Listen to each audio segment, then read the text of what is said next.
mergers and collaborations are always a welcome development in either businesses that entails entertainment, that entails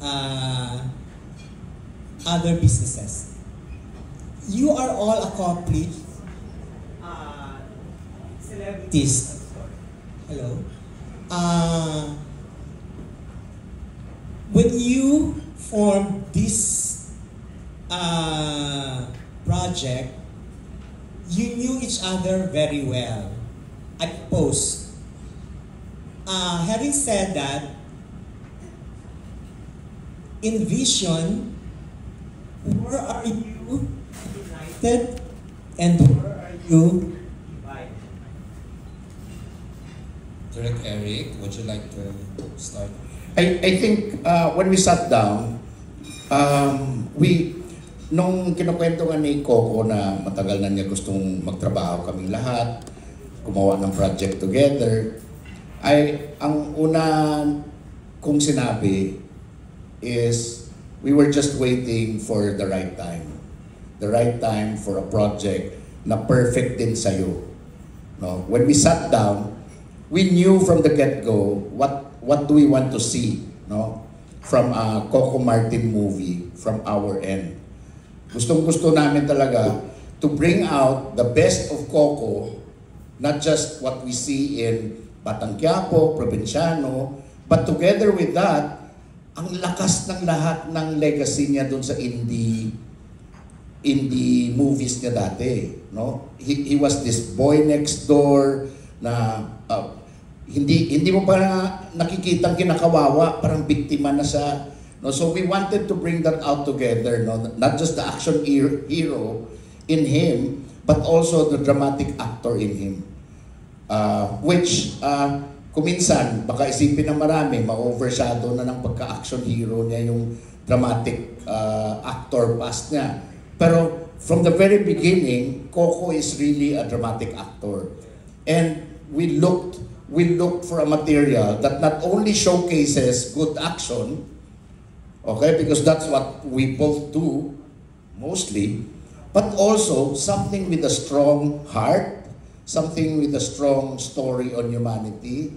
And I think doon kami lahat nagtagpo-tagpo.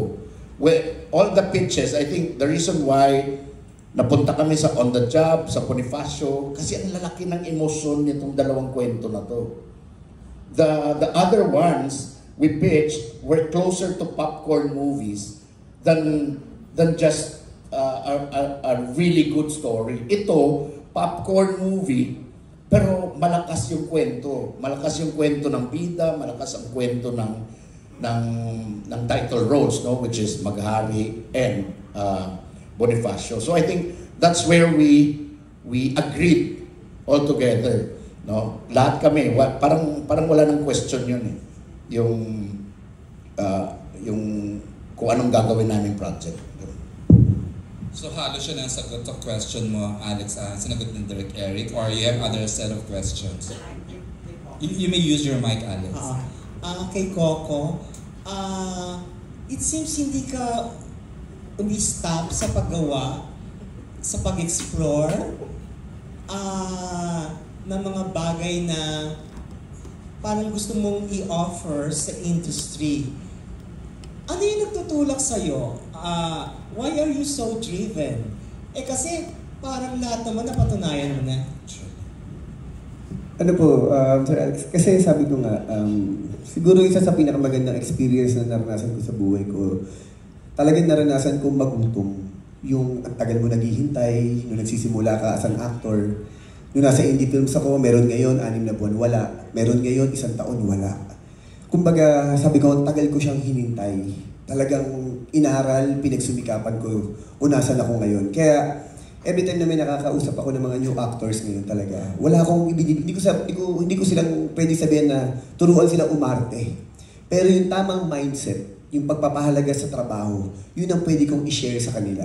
Na sinasabi ko nga hanggang ngayon na, kaya pag tinitignan nyo, halos dire-diretso yung trabaho ko from soap opera to movie, ganyan. Kasi sabi ko nga, minsan, sa buhay natin, minsan lang kakatok ang oportunidad. At lahat, sabi ko, kung babalikan ko, kaya ko sabihin siguro, ako yung pinaka-pangit na pinagsimulan. Kasi nagsimula ako, ang tingin sa akin na nagsisimula ako, bold actor Sexy actor. Hindi lang sexy actor na ang katambal ko, babae. Lalaki. Pareho pala tayo, bold director. Bold director din ako nagsimula. Ibig sabihin talaga po, kaya ko pinukwento, ganun ko talaga siya ginapang, pinagsumikapan. Kaya ito na nararanasan ko na yung, kumbaga parang ito na yung bunga ng lahat ng paghihirap ko. Ayoko siyang bitawan.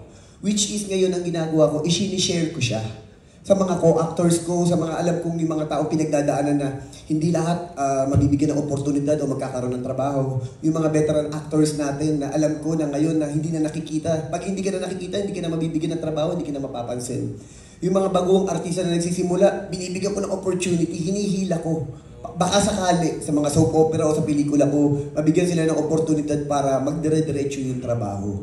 Which is, sabi ko nga, ang sarap na pakiramdam ko na nandito po ako ngayon. Kasi, yung mindset namin tatlo, ni Sir Dondon at ni Direk Eric, ang nasa isip namin ay buhayin ang pelikulang Pilipino.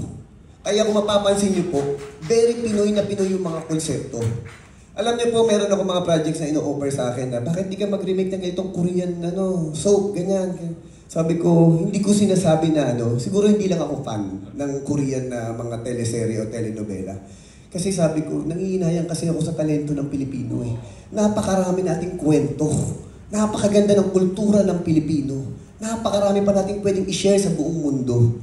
Kaya sabi ko, kung gagawa ko ng proyekto, gusto ko yung gawang atin, yung original. Yung alam natin na may pagmamalaki natin at kapag kung sakaling tangkilikin siya, naging successful yung pelikula o teleserye, alam natin na gawa natin yun.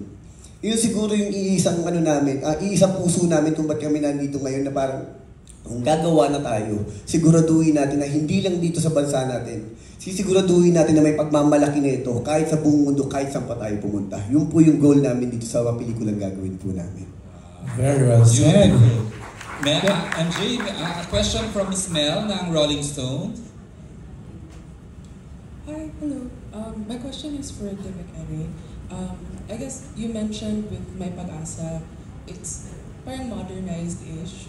So I was just wondering what do you hope audiences today get from your rendition of Andres Bonifacio's story?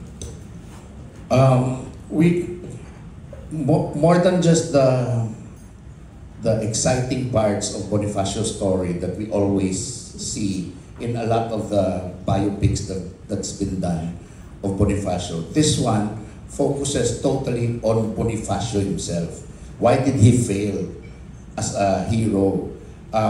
It discusses the social class because he couldn't find a way in to all the academics and all the heroes like Rizal. Even if he's a big fan, hirap siya pumasok kasi hindi naman siya talaga academic. No? And he was fighting for when are we gonna start fighting beyond words? And that's what a lot of people can't understand about him. The next one is it really tells the story of why he failed. That's why it's subtitled The Battles of Andres Bonifacio, because we will showcase all the battles of Andres Bonifacio and why it failed. Because we don't want, di ba, ang palagi nilang sinasabi, laging talo si Bonifacio, laging hindi na nanalo. But here, we really dissected the main reasons why he couldn't win a battle from beginning to end until his death. It's because may resistance din sa fellow Filipinos. So the main enemy in the story is really how hard it is to unify the Filipinos together and have the same parang adhikain, no? The same goals. Everyone has their own agenda, and which makes it difficult for Bonifacio to rise above it. Siyempre, given na lagi ang sinasabi lang, mainitin ang ulo niya, but it goes beyond that. Hindi naman siya reckless lang Hindi siya reckless. He appears to be reckless primarily because he's frustrated with what's happening around them. Now, that's why he ended up building his own KKK apart from, and we showed that. There's a scene where he went to a gathering and had his No Limitang Tangere book signed by, syempre, yan. That's what I'm saying na written for the modern times because di naman namin alam mo nagpapirma talaga. But we want to highlight the fact that Bonifacio was a big fan of Rizal. And that's the reason why he kept on thinking about the revolution. So he went there, he had the book signed, but then he couldn't accept what they were all discussing on how to finish the oppression of Spain.